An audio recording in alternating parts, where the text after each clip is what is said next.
11 juin 2013 est la date butoir pour l'installation effective de la CENI New Look, soit 45 jours après la promulgation par le chef de l'État de la loi modifiant la CENI.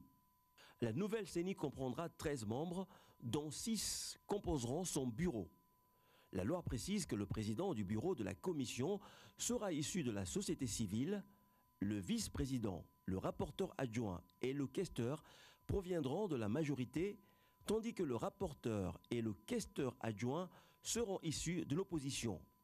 Le volontarisme affiché par Aubin Minakou dans le respect de la date butoir est sans précédent.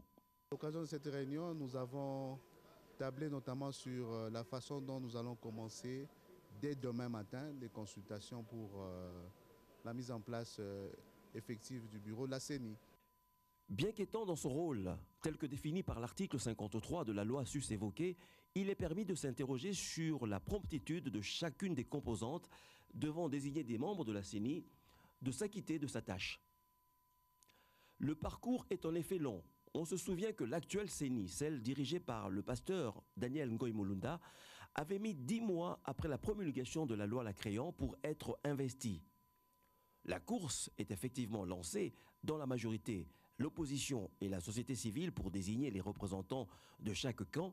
Par la suite, les listes seront transmises au bureau de l'Assemblée nationale. Les membres seront enfin investis au cours d'une plénière. Le volontarisme du président de l'Assemblée nationale suffira-t-il à avoir raison des querelles de personnes ?